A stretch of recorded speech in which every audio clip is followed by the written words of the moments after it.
It's an idea that says that when you put forth effort, you get reward. When you throw your heart and mind and soul into something, you get something back.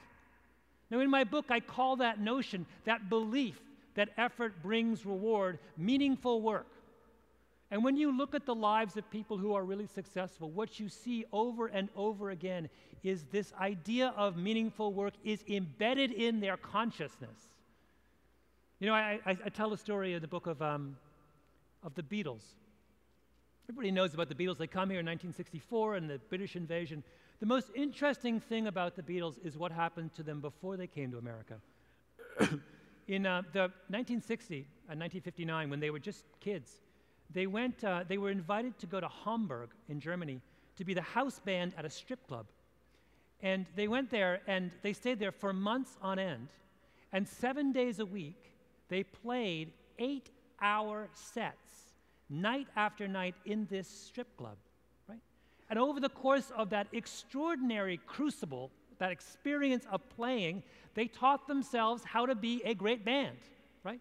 In fact, we think now that by the time the Beatles came to America, they had played together as a live band 1,200 times.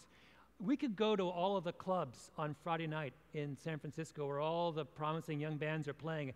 I submit to you, you would not find a single band that has played together 1,200 times, right?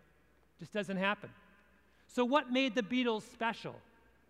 What made them special is that they were willing to play together 1,200 times, willing to play 8-hour sets 7 nights a week, 4 months at a stretch. And why were they willing? Because they believed in the notion of meaningful work. They had an opportunity to throw their heart and mind into something and get something back. And that made all the difference in the world.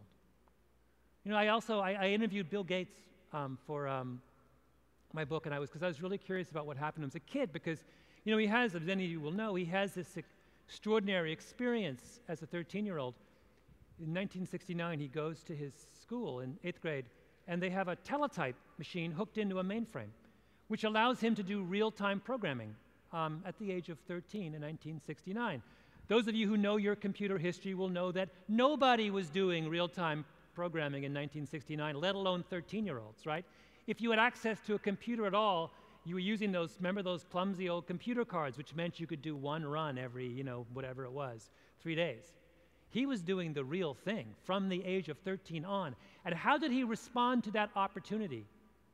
He threw his heart and mind into it. He never left that room, right? He ran up computer bills like you would not believe, because remember, computer time was incredibly expensive then.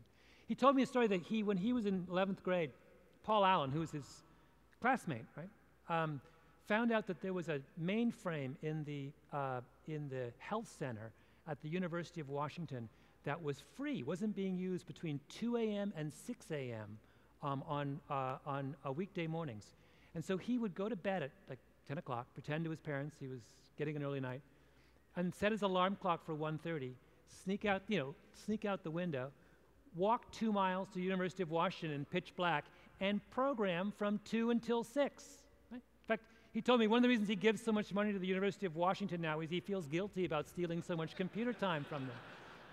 The other hilarious thing is his mother years later said, you know, when she heard that story for the first time, she was like, you know, we always wondered why it was so hard to get him out of bed in the morning. Right? Now, why does he do that? Why does he go to those extraordinary lengths? Because he has the right attitude, right?